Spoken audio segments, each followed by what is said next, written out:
kundi ikaw, o aking prinsesa.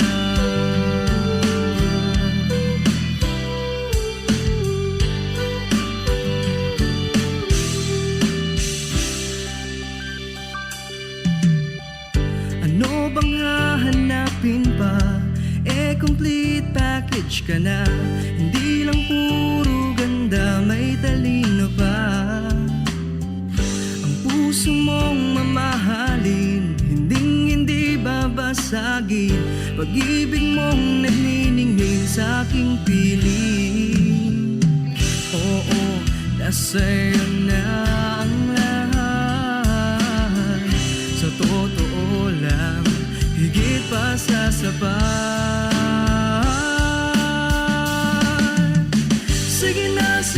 Sige na, oo na, wala nang iba pang papatibok ng puso ko, katulad ng ginagawa mo.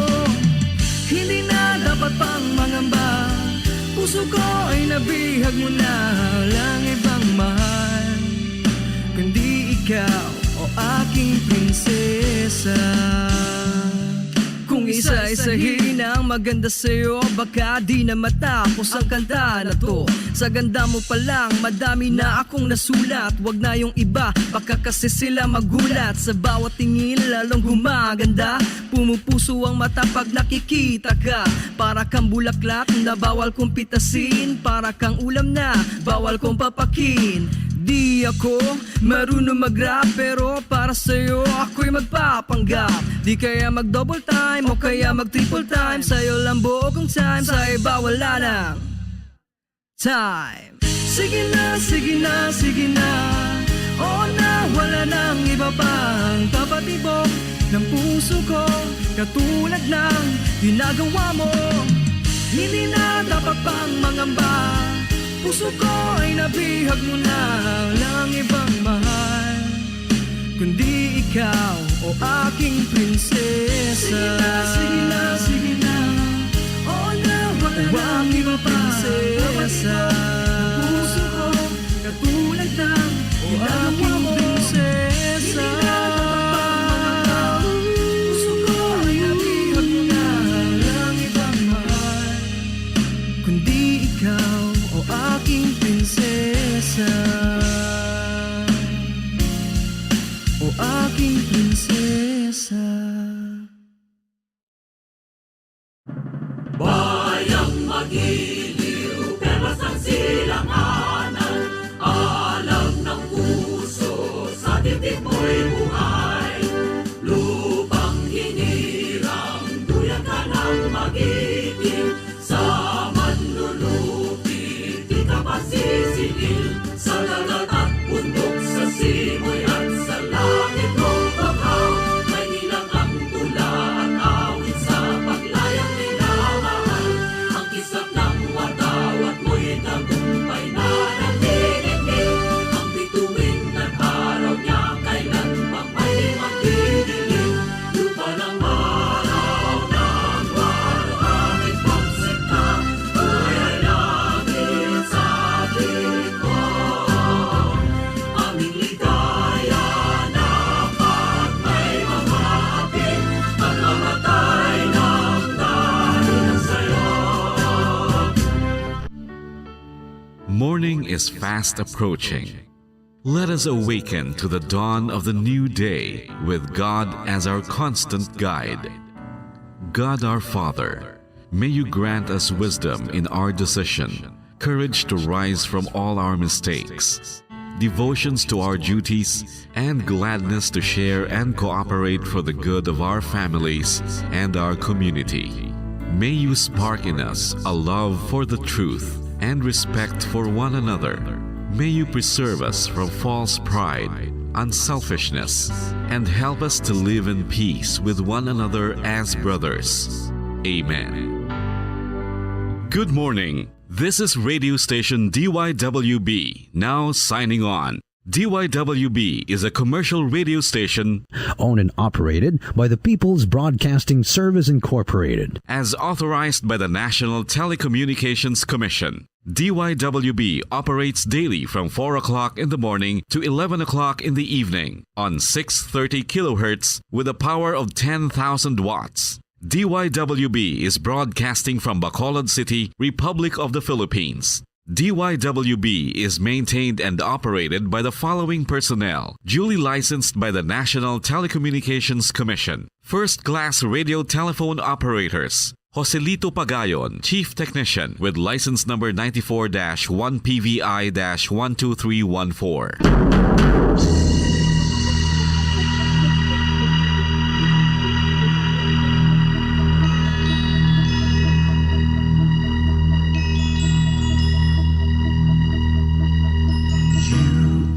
The reason why this network is on.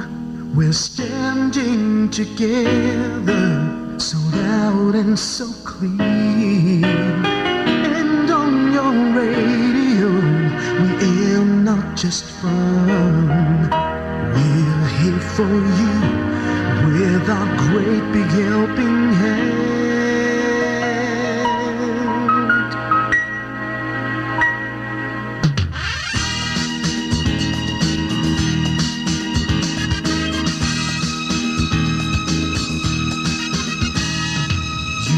The reason why this network is on. We're standing together, so loud and so clear. And on your radio, we air not just fun.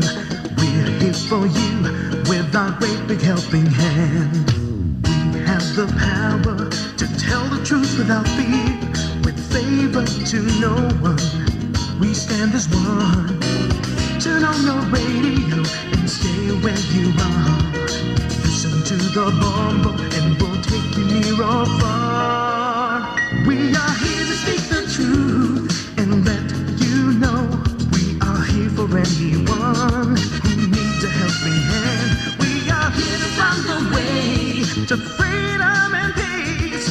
Justice for all, make this world a better place. We are the CBS, the NBN, the PBS, Bombo Radio Philippines.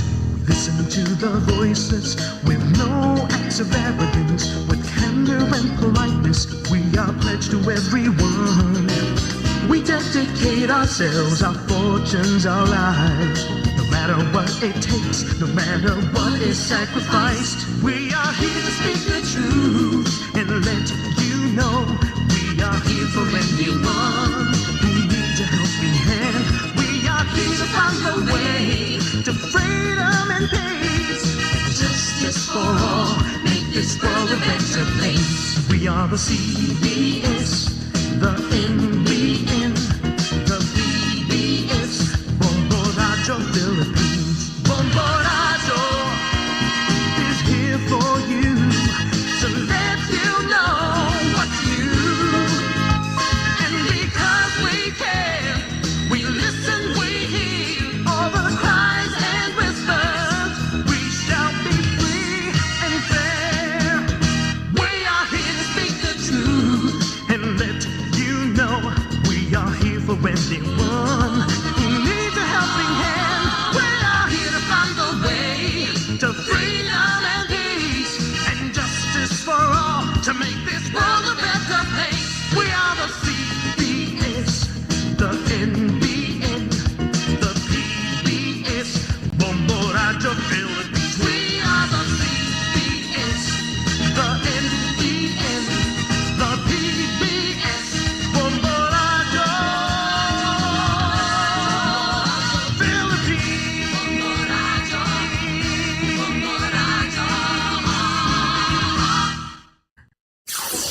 Limang dekada nang nagtataguyod ng katotohanan. 5 dekada nang nagtatanggol sa mga mamamayan. Patuloy na nagsasaliksik at mabilis maghatid ng mga balitang siksik at malaman. Patuloy na nangunguna sa mga issue, drama, promo at serbisyo publiko.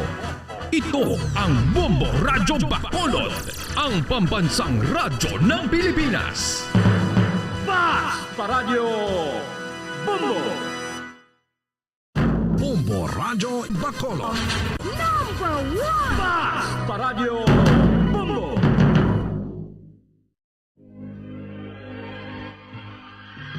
Daily Gospel Reflections. Ang adlaw-adlaw nga pagpamalandong sang Ebanghelyo, agud kita tuytoyan nga magkilala, maghigugma, kag magsunod kay Kristo. Ako ang dalan, ang kamatuoran, kag ang kabuhi. Ini ginadulong sa inyo sa mga Mothers and Daughters of St. Paul. Mayong adlaw mga pinalangga ako nga mga utod kagabian kay Kristo sa sining Lunes, sang ikatlo nga simana sang Kwaresma. Ang akon kalag nagahandom kag nagakahidlaw sa mga pasiyuhan sang Ginoo. Ang akon tagipusoon kag ang akon unod nagapanawag sa Dios nga buhi. Mga muyo kita. O Ginoo, tungod sang imo dayon nga kaluoy, tinluoy kag apini ang imo simbahan, kag tungod indi ini makapadayon kun wala ang imo pagbulig, tuytoyi kag dumalahi siya sing dayon, paagi sa imo grasya. Ginapangayo namon ini sa imo paagi kay Jesucristo, imo anak kag amon Ginoo, nga nagakabuhi kag nagahari upod sa imo. Sa kaisahan sang Espiritu Santo, Dios sa tanan nga mga tuig, sang mga katuigan. Amen. Ang Ebanghelyo suno kay San Lucas Kapitulo 4, versikulo 24, tubtob 30.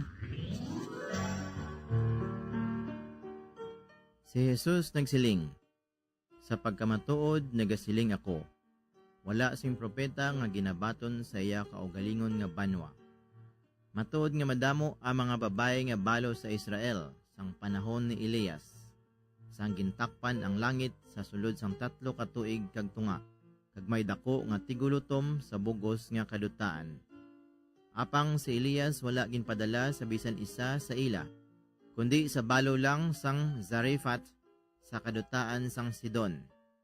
Madamo man ang mga aroon sa Israel sang panahon ni Propeta Eliseo, pero wala sing isa sa ila nga ginayo, kundi si Naaman lang nga taga Syria. Ang tanan sa sinagoga na akigid sang pagkabati nila sini. Nagtindog sila, ginpagwa nila siya sa banwa, kag gindala siya sa ibabaw sang bakulod, sa diin napasad ang ila banwa, agod itikwang siya sa pilas. Apang nag-agi siya sa tunga nila, kag naghalin.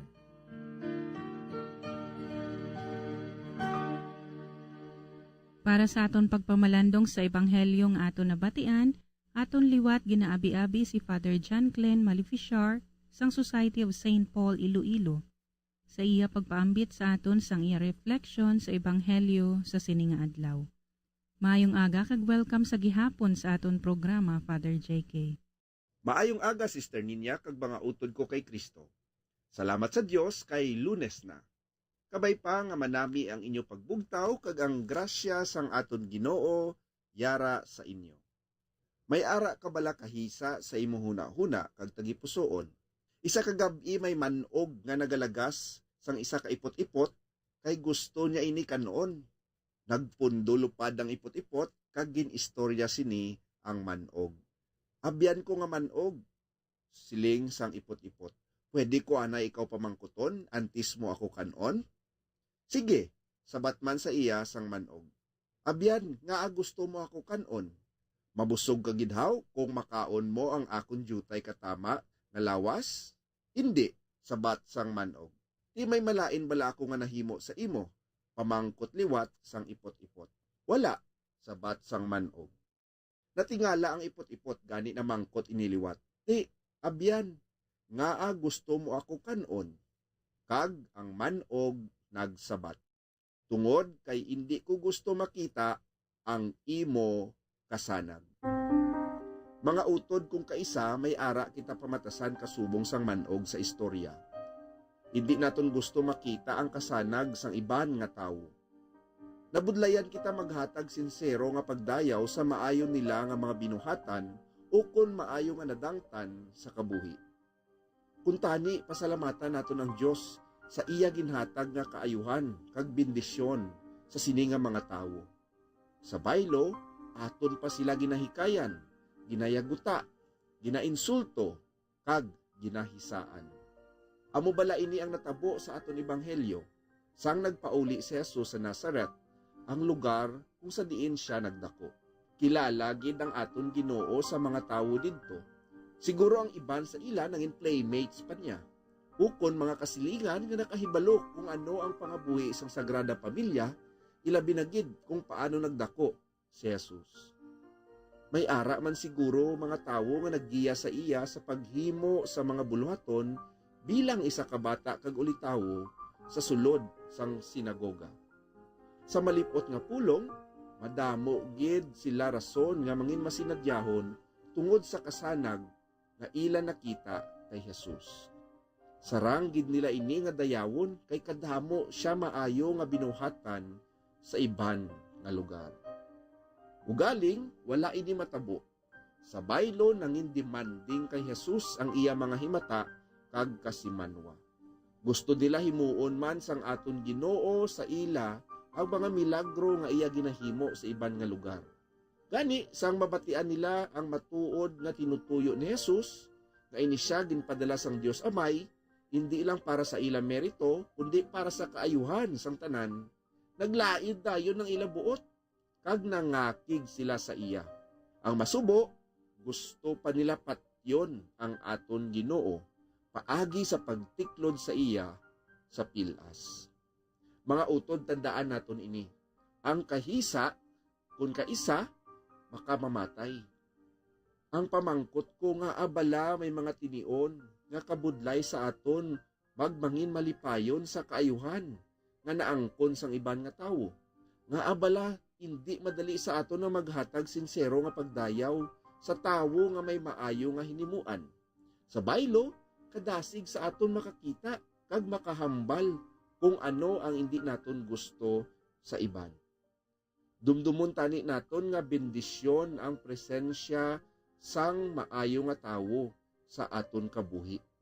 Isa ini ka grasya nga dapat ginapasalamatan naton sa Dios. Gani himakasan naton nga sakdagon kung ano ang maayo sa tawo kag likawan naton nga pangitaan ini siya sang sala ukon indi maayo nga ginahimo. Mga utod, amo ini ang aton intensyon subong nga yara na kita sa ikatlo nga semana sang Kwaresma. Himakason naton nga kuhaon ang kaugot kag kahisa sa aton hunahuna kag tagipusoon. Mapuasa kita sa pagpanghikay ukon pagpanglibak sa mga tawo nga indi naton nahamutan. Mga muyo man kita, nga buligan kita ni Jesus, agud nga madali naton makit-an ang kaayuhan, kag indi ang kalainan sa aton palibot. Pasudlon naton ang kalinong, kag indi ang kaugot sa aton hunahuna. Labaw sa tanan, sakdagon naton ang kaayuhan, nga ginhatag sang Dios sa aton mga isig kapareho. Agud nga ang kahisa sa ila, aton malikawan.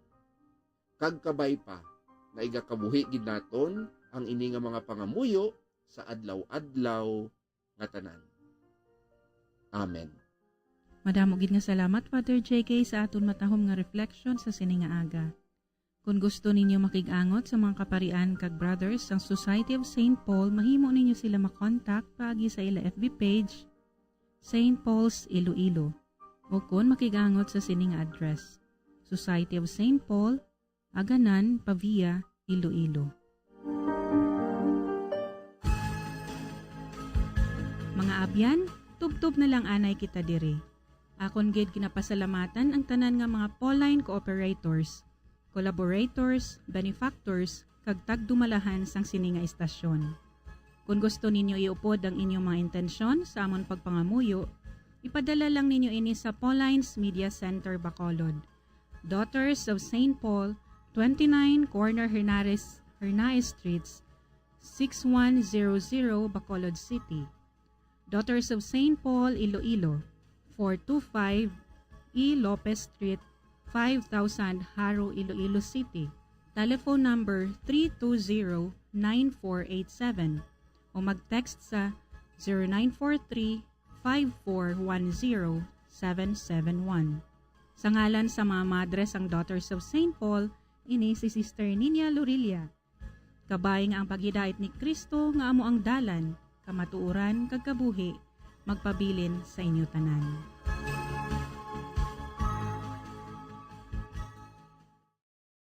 Ini nga programa pinadulot sa inyo sa mga Madres and Daughters of St. Paul kag sang Bombo Radio Philippines, ang pambansang radyo ng Pilipinas. Basta Radio Bombo.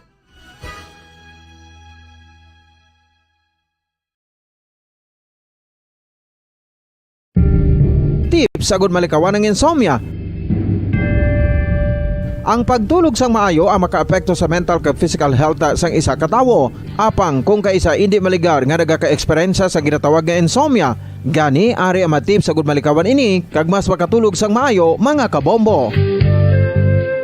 Kinahanglan nga pareho ang oras ang imo pagtulog kag pagbangon kada adlaw agud maset ang imo nga body clock. Kun adlaw, mas maayo nga buksan ang mga kortina agud makasulod ang kasanagon, paglakat-lakat kun aga kag pag-ehersisyo. Kun gabi, likawan ang mga masanag nga screen kaangay sa mga gadgets kag TV. Limitahan man ang pagkaon kag mga ilimnon nga may caffeine kag nicotine bagod makatuga ini sang problema sa pagtulog. Likawan man ang pagkaon sang madamo, pag-inom sa alcoholic drinks, pag-inom sang madamo nga tubig kag ang pag-overthink antes magtulog.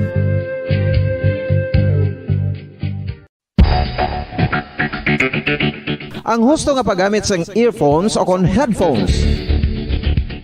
Kalabanan sa karon, ilabi na sa mga pamatanon ang masaming nga nagagamit sang earphones o kon headphones sa tion sang nagausar sang gadgets.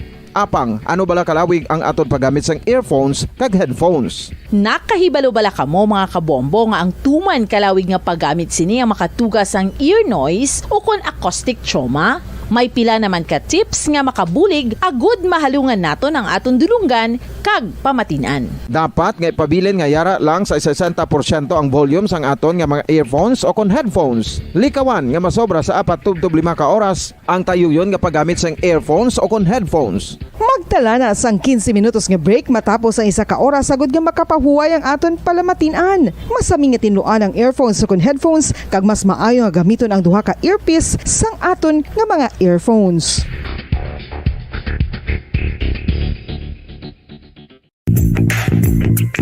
Sa karon nga may ginapangatubang nga pandemic, importante nga halungan gid ang ikayong lawas. Apang hindi lang physical health ang dapat hatagan sa pagtamuda, bangod importante man ang mental health. Paano bala halungan ang aton nga mental health? Una, kinahanglan nga halungan naton ang aton kalawasan kaangay sang pagkaon, pag-ehersisyo, pagtulog kag pagpahuway sang insyakto bangod ang poor physical health ang makaapekto sang modo kag panghuna-huna sang isa ka tawo. Kinahanglan man nga mag-set sang boundaries sa tanan nga bagay, hatagan sang balorang kaugalingon kag iselebrar ang mga kadalagan bisan ano pa ini kagamay. Maayo man sa mental health ang pagpatawad sa isig kapareho. Bangod ginarelease ni ang kabugat sa Balatyagon subong man ang pagkamapasalamaton. Suno sa research, dako man ang mabulig sa pagpangamuyo sa paglikaw sa stress.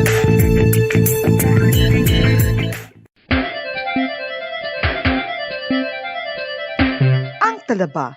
Sino bala ang hindi maganahan magkaon sang talaba? Magluwas sa manamit sini nga sabor, ang talaba ang nagaunod man sa calories, protein, fat, vitamin D, thiamine, niacin, vitamin B12, iron, magnesium, phosphorus, zinc, copper, manganese kag selenium.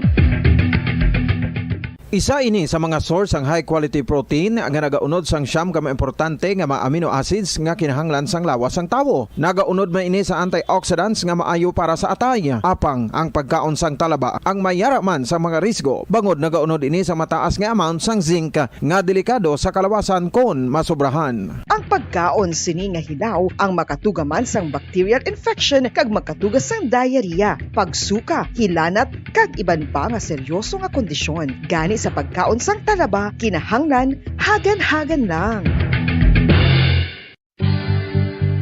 Oral disease, nagapadayon nga seryoso nga public health problem sa Pilipinas. Ang prevalence sang dental caries sa mga permanent teeth ang nagapabilin nga mataas sa 90% throughout the years. About 92.4% sa mga Filipinos ang may tooth decay, kag 78% ang may gum disease o kon periodontal diseases, santo sa report nagikan sa DOH. Bisan pa nga ini ang preventable o kung matapna, ini nga balatian ang nagapikto sa halos halos kada Filipino at one point or another sa iya nga pagpangabuhi. Ang pag-practice sang good oral kag dental hygiene kaangay lang sa paghalong kag pagtatap mo sa imo kaugalingon. Nagatap na ini sang bad breath, tooth decay, gum disease, resulta ang healthy nga baba. Ang healthy nga baba ukon mouth maayo nga indicator nga maayo man ang imo lawas.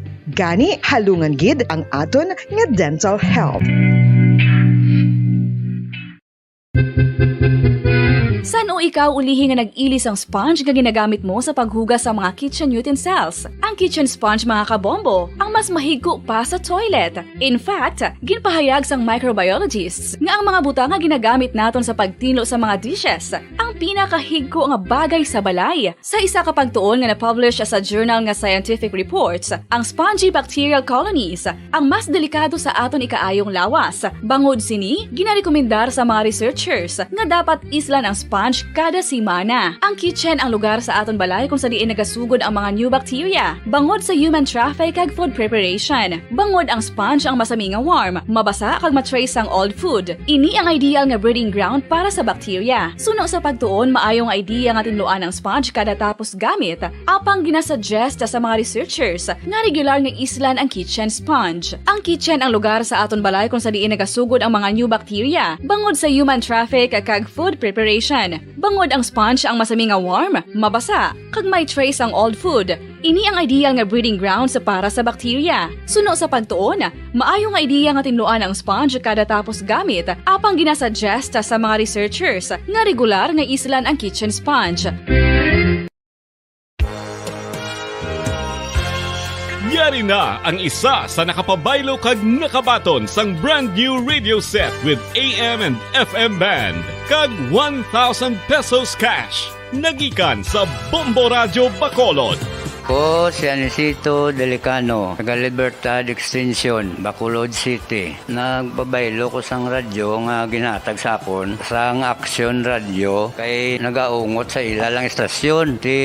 Hindi ko kapamati sang iyasang bumbo, mga lapit naman sa katuig ni nga ginatag nila sa akon. Amo na mo lang ni ang imo nga mamatian ang Action Radio lang. Amo ini nga radyo ang ginapangatag nila. Gindala ko di sa bumbo kay pabayluan ko sang iyasang bumbo nga radyo nga wala sa ungot sa isa lang ka stasyon. Kag manami kay bag-o, kag wala guba, may suga pa. Kag ang 1,000 nga ginatag sang bumbo, mapasalamat gid ko kay may nagbakal na kusudan. Sing una ga vendors ko ti kay ginkakasama kami sa Libertad, di way nakukuan sa balay na lang ang akon bata ang mga nagasuporta sa akon. Bakal ko bulong may may apo ko kag taas akon sugar. Nga pasalamat gid ko sa Bombo Radio sang ginatag nila nga 1,000 kag ang radyo. Salamat gid. Basta Radio Bombo number 1.